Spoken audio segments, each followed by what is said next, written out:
Welcome back to our Chapter 1 video lecture. We will now look at the 5 elements of the business environment. We'll look at the economic and legal environment, the technological environment, the competitive environment, the social environment, as well as the global and business environment. These are known as the 5 elements of the business environment. And let's begin first by looking at the economic and legal environment. We're now looking at how the government can promote entrepreneurship by allowing private ownership of a business. So, in the United States, you can start your own business by filling out certain paperwork, such as becoming an LLC, sole proprietorship, or a partnership, etc. There's minimum interference from the government when it comes to free exchange of goods and services, passing laws that enable business to write enforceable contracts, establishing a currency such as the US dollar that trades in world marketplace, and minimizes corruption. So these are the things that the government can do to promote individuals like yourself to become entrepreneurs. From a technology standpoint, technology changes so rapidly. Everything from phones to computers to various software. We want to make sure that technology, whether it's AI, artificial intelligence, allow us to work in a more efficient and productive manner. So we have to make sure that we're staying on top of the technology revolution. So you think about e-commerce now. E-commerce did not exist 30, 40 years ago, but now e-commerce is the fastest way that we buy goods and services. So we have what's known as B2C. It's when businesses sell to consumers over the internet, or B2B when companies buy from other companies. But e-commerce is the fastest way that goods and products are currently being sold.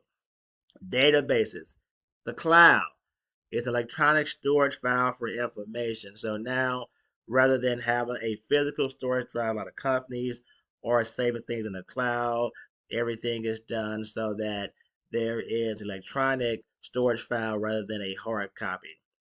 Now, identity theft is important to make sure that we have mechanisms put in place to try to protect those who are buying our products and services, protect social security numbers, credit card, etc. Trying to make sure to minimize any type of illegal activities that can come from, again, buying things online. The competitive environment focuses on competition, competing by exceeding customers' expectations. Have you ever bought a product or received a service that exceeded your expectations? If so, that's great because that will make you want to go back to that particular business as well as tell others about that product and or services. Okay? So because business driven is more customer driven, some managers give frontline employees more decision making power. It is important that those who are on the front line have the ability and authority to do their job in an effective and efficient manner. What about the social environment? This means understanding the demographics that you're dealing with in terms of population, size, density, age, race, gender, income, etc. Now, diversity does not just refocus on recruit minorities and female workers. We'll look at other factors that impact on diversity as well as companies try to promote inclusion and belonging for different type of diverse group. So we'll get to that a little bit more, but let's look at some demographics here of age in the United States. You see that the largest group, according to this graph, is those between the ages of 25 to 54. So if I'm selling a product or service, I might want to target the largest segment of the U.S. population in terms of age demographics. More graphics. This is showing a graph broken down by race. And what we see here is that currently that according to this graph, that the white race has the largest percent in the United States. Currently, if we take a look at projections by 2060, we see that the Hispanic population is expected to be one of the fastest growing populations by the year of 2060. So again, understanding demographics help you to make sure that you understand who your target audience is when you provide your goods and a service. So getting back to diversity, the U.S. Equal Employment Opportunity Commission prohibits laws that discriminate against whether it's age, disability, genetic information, national origin, pregnancy, race, religion, or sex. So when you're putting policies together about diversity, make sure you keep all of these factors in mind when it comes to the term of diversity. The social environment, let's talk about that. There's an increase in the number of older citizens. In the United States, people are living longer. Also, sometimes the demographics has an impact on wealth as well. People aged 65 to 74 are currently the richest demographic group, which makes sense because that group, of course, been working a lot of years or have time to store wealth. Now, this says retired people will be draining the economy of wealth due to Social Security. I don't really like this term draining per se. I really should change that term draining. But what it means is that as people reach a certain age, they're eligible to receive Social Security benefits that they've actually worked for all of their life. Okay, but when they take those funds out, that will have an impact on the U.S. economy. There is an increase in the number of single parent families. What does that mean? It means that companies must take that into consideration, implement programs such as family leave and flex time for those single parent households. Okay? So I mentioned Social Security and those who will be receive Social Security shortly. And this is saying who will support Social Security number of workers per retiree.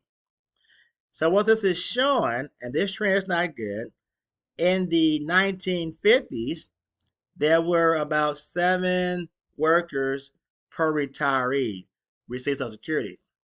But as you can see now, that number has decreased in 2020, where now in 2020, you only have about 3 workers per retiree, and that number is slated to go down even further in 2040.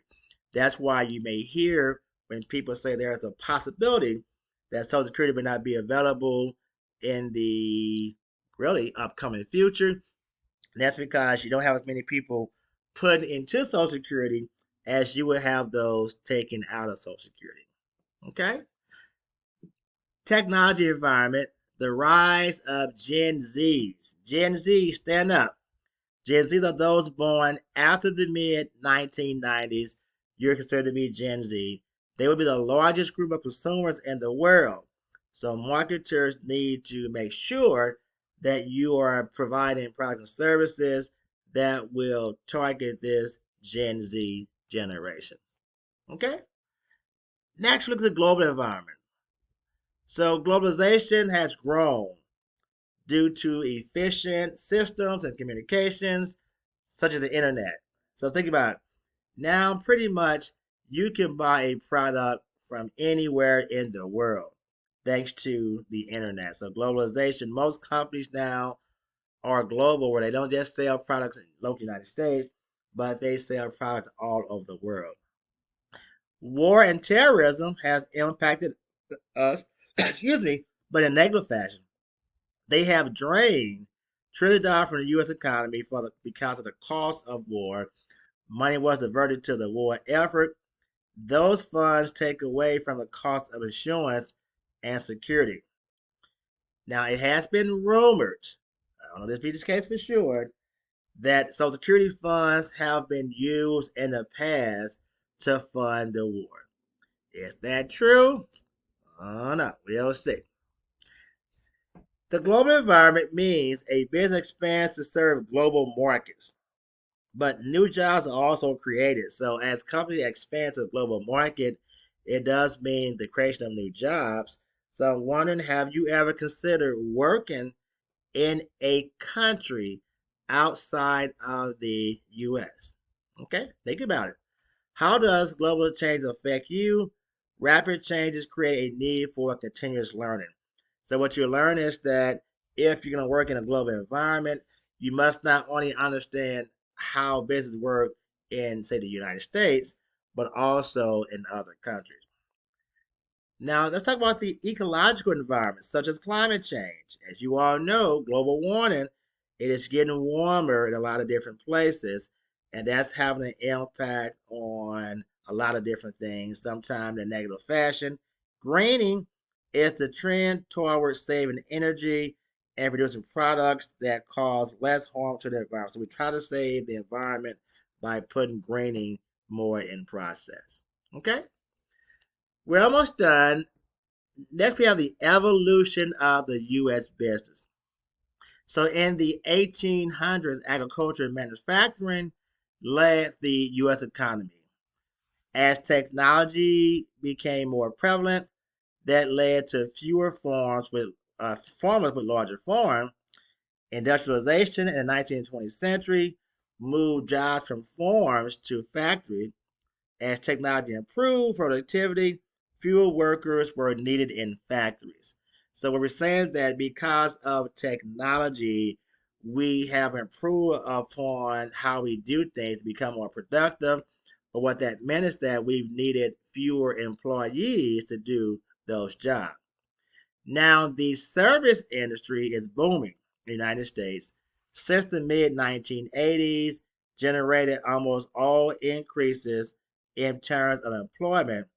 There are more high paying jobs in the service industry than there are in manufacturing. Okay? Progress in the information age, information based global and technology is altering all sectors of the economy. So basically, what we're saying here is that with the information age, information has been disseminated all across the world in a very efficient manner. Okay. The evolution of U.S. business. So your future in business will be discussed in this textbook. This book will introduce you to concepts that make leadership possible. So is this your goal to become an entrepreneur? Is it your goal to start your own business? Is it your goal to perhaps work on a global setting? So we will cover these and other topics in our Intro to Business course. Thank you for reviewing this video lecture on Chapter 1. Till next time, I say goodbye.